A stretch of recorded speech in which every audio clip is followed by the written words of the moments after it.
இந்த ஒட்டு மீசை யாரு? ஒட்டு மீசை கோபாலு, நக்கி கோபாலு. ஏங்க ஒரு 3 நாளுக்கு முன்னாடி ஒரு தனியார் தொலைக்காட்சி நடத்திய ஒரு விவாதத்தில் நெறியாளர் தாக்கப்படுறாரு. ஒரு பத்திரிகையாளர் நெறியாளர் திமுக என்ற குண்டர்களால் தாக்கப்பட்டு ரத்தம் சொட்ட சொட்ட வருகின்ற பொழுது, ஒட்டு மீசை கோபால் அவர்களே, உன்னுடைய மீசையை எங்கே வைத்திருந்தாய்? அது குறித்து பேசினாரா? பத்திரிகையாளர் தாக்கப்பட்டது குறித்து ஏதாவது கண்டனம் தெரிவித்தாரா? ஆனா அவர் ஒரு பத்திரிகை நடத்துறாங்க. இது பத்திரிகையா இல்ல வேற எதுமா?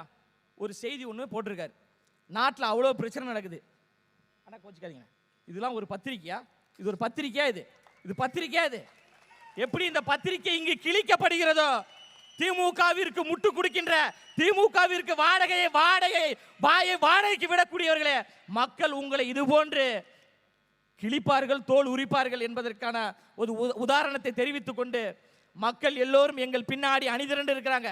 இளைஞர்களின் படையோடு தாய்மார்களுடைய ஆதரவோடு லட்சோப லட்சக்கணக்கான மக்களின் அன்போடு தமிழ்நாட்டில் மிகப்பெரிய ஆட்சி மாற்றத்தை ஏற்படுத்தக்கூடிய மாபெரும் தூய சக்தி தான் எங்கள் அண்ணன் விஜய் அவர்கள்.